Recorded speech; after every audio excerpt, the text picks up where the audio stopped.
नमस्कार, मैं हरेंद्र। आशा करता हूँ कि आप लोग निरोग और स्वस्थ होंगे। और आज 26 जनवरी गणतंत्र दिवस, आप सभी को गणतंत्र दिवस की बहुत बहुत शुभकामनाएं। और चलते अपनी कहानी की ओर। क्राइम की दुनिया में अक्सर बहुत कम ही दफ़ा ऐसा होता है, लेकिन होता ज़रूर है कि जब कभी भी नए तरह का क्राइम होता है, उस तरह का क्राइम फिर जो है एक जगह होने के बाद फिर देश के अलग अलग राज्यों से, अलग अलग हिस्सों से उस तरह की क्राइम की खबरें आना शुरू हो जाती है। यानी एक ख़ास तरह का क्राइम, जैसे वो श्रद्धा आफ्ताब का जो मर्डर केस था, जिस तरह से काट करके उसने फ्रीज में रखा और फिर उसके बाद फिर शव को, शरीर के बॉडी को एक एक कर, दो दो कर वह ठिकाने लगाते गया। और उसके बाद फिर बहुत सारे ऐसे मामले देश के अलग अलग जिलों से, अलग अलग शहरों से निकल करके बाहर आए। एक मुंबई में भी एक मामला आया था जिसमें प्रेशर कुकर में पत्नी को कत्ल करने के बाद काट करके उसने बॉयल किया और फिर उसके बाद जो है उस शव के टुकड़ों को ठिकाने लगाया। उसके बाद फिर बेंगलुरु में और फिर उसके बाद जो है आपका हैदराबाद में इस तरह की क्राइम जो है निकल करके बाहर आए। तो बहुत दफ़ा ऐसा होता है कि एक ख़ास पैटर्न पे जब क्राइम होता है तो उस पैटर्न पर बहुत सारे क्राइम उस समय होने लगते हैं। क्राइम की दुनिया में ऐसा अक्सर होता है, बहुत कम दफ़ा होता है, लेकिन यह देखने को ज़रूर मिलता है।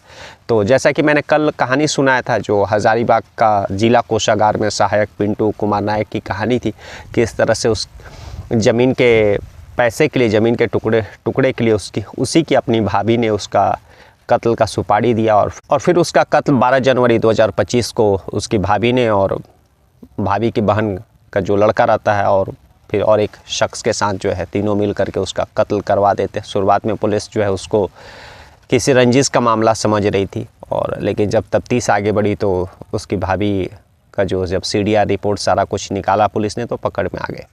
अभी कल ही का ये वाक़या मैंने आपको सुनाया।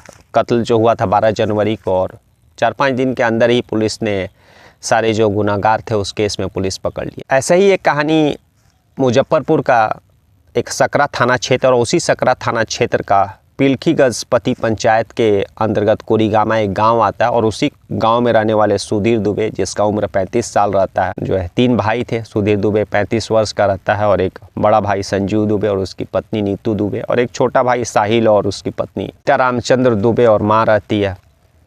मिला जुला के सब चीज़ ठीक चलता है, लेकिन तभी 2-2.5 साल पहले जो सुधीर दुबे रहता है, उसकी पत्नी का किसी बीमारी के कारण जो है मृत्यु हो जाता है। अभी बीमारी के कारण उसकी पत्नी का मृत्यु हो जाता है और कोई संतान भी इन दोनों का हुआ नहीं था। तो सुधीर दुबे का उसके बाद जो है व्यवहार और बाकी चीज़ें जो है वह बदलाव आने लगता है। जब तक पत्नी थी सुधीर दुबे को संभाल रही थी, उसके बाद दोनों भाई जो है काम धंधे के लिए उस गांव से दूर दूसरे शहर में जा कर के काम धंधे करते थे। दोनों भाइयों की पत्नियां जो है उसी गांव में, कोरीगामा गांव के घर में रहा करती थी।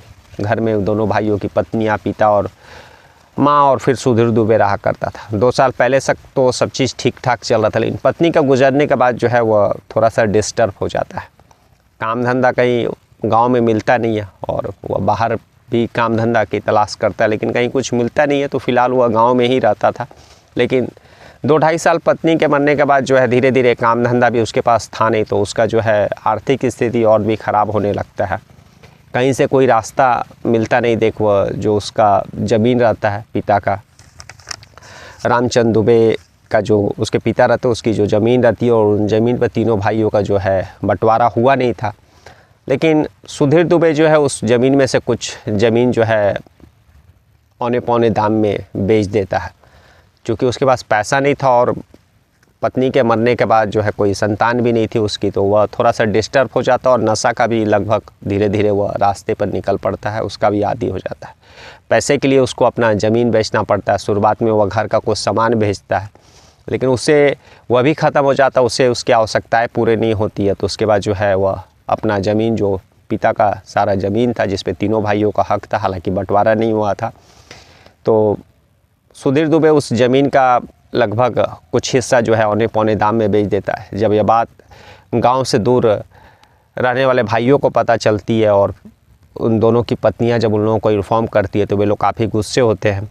और चूँकि हालांकि वे लोग तो उस गांव से काफ़ी दूर काम धंधा कर रहे थे, और 6 महीना 1 साल में वे लोग घर आया करते थे, तो उसकी पत्नियां जो दोनों नीतू देवी और बाकी एक छोटे वाले भाई के जो पत्नियां थे, वे लोग सुधीर दुबे के ऊपर ज़्यादा गुस्सा होती है, क्योंकि जिस रेट से और जिस हिसाब से वह उसने ज़मीन बेचा था, उससे ना केवल जो है घर वाले बल्कि आसपास के लोग भी सुधीर दुबे पर थोड़ा सा नाराज़ हुए थे, क्योंकि ज़मीन उसके पिता का था। उस समय कम दाम में उसके पिता ने खरीदा और आज के समय में कोई ज़मीन बेचता नहीं है। तो अगर 3 भाई हैं, दोनों भाइयों की बीवियां हैं, बच्चे हैं, सुधीर दुबे की भी पत्नी थी, हालांकि उसकी मृत्यु हो जाती है, उसका कोई संतान नहीं है, तो इसलिए वह उन सारे ज़मीन और चीज़ों को उतना वैल्यू नहीं दे रहा था और इस पैसे के लिए और नशे का कारण जो है उसको पैसे चाहिए थे, और जिसके कारण वह ज़मीन को कुछ हल्के ही दामों में बेच देता है। और यह बात जो है वो दोनों भाइयों फिर पत्नियों को पता चलता है, तो वे लोग बहुत दिन से काफ़ी गुस्सा में थे उसके ऊपर। तभी जो है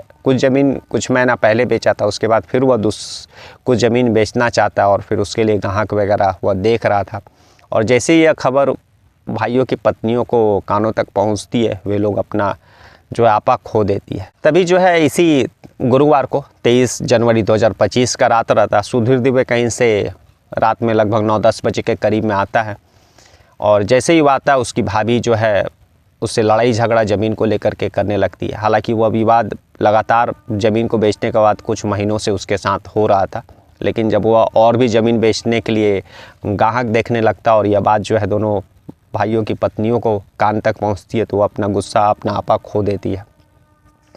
और फिर जो है संजीव दुबे की जो पत्नी नीतू देवी रहती है, वह उस 23 जनवरी 2025 यानी गुरुवार की रात को सुधीर दुबे से काफ़ी लड़ाई करती है, और कुछ गांव के ही सदस्य, गांव के ही लोगों को अपने में मिला करके उस सुधीर दुबे को घर के सामने जो एक पोल रहता है उस पोल में बांध देती है, और उसके ऊपर जो है फिर थिनर वगैरह, केरोसिन तेल वगैरह छिड़क करके जो है पहले तो काफ़ी उसको मारती है, और मारने के बाद जब भी उसके इससे भी मन नहीं भरता है तो वह उसके ऊपर थिनर और केरोसिन तेल सारी चीज़ें छिड़क देती है, और फिर पास में रखे माचिस से उसके शरीर पर आग लगा देती है। आग लगाने के बाद जो है उसका मृत्यु हो जाता है। रात का समय था, उतने गांव के कोई लोग थे नहीं, और कुछ लोग जो थे वे लोग नीतू देवी के ही पक्ष में थे, उसी के जान पहचान वाले थे। लेकिन जैसे ही यह बात जो है सुधीर दुबे के पिता रामचंद्र दुबे को पता चलता है, तो वह तुरंत जो है वहाँ का जो सकरा थाना है उस थाना को इन्फॉर्म करते हैं। पुलिस दल बल के पास वहाँ पहुँचती है। जब पता चलता है कि जो है कोरीगामा गांव में इस तरह से एक शख्स को पोल में बांध करके उसका पिटाई किया गया और उसके बाद उसको जिंदा जला दिया गया। पुलिस मौका वारदात पर पहुँचती है तो सही में देखती है कि जो है पोल में बंधा हुआ एक आदमी है। तुरंत पुलिस जो है फॉरेंसिक टीम को इन्फॉर्म करती है, और लगभग भोर भी हो गया रहता है। फॉरेंसिक टीम पहुँचती है और उसके बाद जो है शव को उस पोल से खोला जाता है, और खोलने के बाद जो है उसको पुलिस अपने कस्टडी में लेकर के पोस्टमार्टम के लिए भेजती है। और फॉरेंसिक की टीम जो है उस पोल पर और बाकी अन्य साक्ष्य फिंगरप्रिंट्स जुटाने की कोशिश करती है, और फिलहाल जो उस पोल को घेर दिया गया है और नमूना लेने और बाकी और चीज़ों के लिए। और उसके बाद जो है नीतू देवी भागती नहीं है, पुलिस उसको गिरफ्तार कर लेती है, लेकिन उसके जो और सहयोगी लोग थे उन लोगों का गिरफ्तारी अभी बाकी है। नीतू देवी का जो है बयान लिया जाता है, और फिर जो है जो लोग उस वारदात में शामिल थे उन सभी का नाम नीतू देवी बताती है, और पुलिस जो उसके अभी उन सारे लोगों को, लगभग 5 लोग हैं, उन लोगों को पकड़ने के लिए अभी छापेमारी कर रही है। और पुलिस जब इस केस का तफ्तीश करती है तो नीतू देवी बताती है कि दरअसल जो है उसके ससुर का ज़मीन था, और सुधीर दुबे जो है औने पौने दाम में जो है कुछ समय से ज़मीनें बेच रहा था, जिसको लेकर के वह गुस्सा थी। वही गुस्सा को जो है वह काबू नहीं कर पा रही थी, और काफ़ी दिनों से उस सुधीर दुबे से बदला लेने का, अपने देवर से बदला लेने का फिराक में थी। और जो कि बृहस्पतिवार यानी गुरुवार की रात को वह बाहर से आता है और भी ज़मीन बेचने का बात करता है। तो इसी बातचीत में लड़ाई झगड़ा होता है, और फिर इतना गुस्सा होती है कि जो है उसको पोल में बंधवा करके उसको मारती है, पिटती है, और फिर जो है उसका शरीर पर आग लगा देती है। उसके बाद जो है सुधीर दुबे की मृत्यु हो जाती है। तो फिलहाल पुलिस जो है नीतू देवी को हिरासत में लेकर के गिरफ्तार करके जेल भेज दी है। बाकी जो 5 लोग इस जुर्म में शामिल है, पुलिस दबिश दे रही है उन लोगों को गिरफ्तार करने के लिए। लेकिन जैसे कि मैंने कहा कि कल भी जो कहानी सुनाए थे ऐसा ही कहानी था। उसमें भी जो भाभी थी पैसों के लिए अपने देवर पिंटू कुमार नायक का कत्ल करवा देती है, और यहाँ पर भी परिवार का एक लड़का रहता और उसी की भाभी जो है एक ज़मीन के टुकड़े के लिए, ज़मीन के पैसे के लिए अपने ही देवर का जो है पोल में बांध करके उसको ज़िंदा जला देती है और जिसके कारण उसका मृत्यु हो जाता है। जैसा कि मैंने बताया शुरुआत में कि जब भी इस तरह के क्राइम होते हैं कुछ ख़ास तरह के, तो वह क्राइम जो है कभी कभी उसका सिलसिला शुरू हो जाता है। आपको देश के अलग अलग जगहों से, अलग अलग राज्यों से उस तरह के क्राइम की खबरें आपको सुनने के लिए मिलने लगेगी। तो अभी लगभग 12 जनवरी का बात था और यह जो है 23 जनवरी की बात है। अब आगे देखते हैं इस तरह का और कितना क्राइम निकल करके आता है।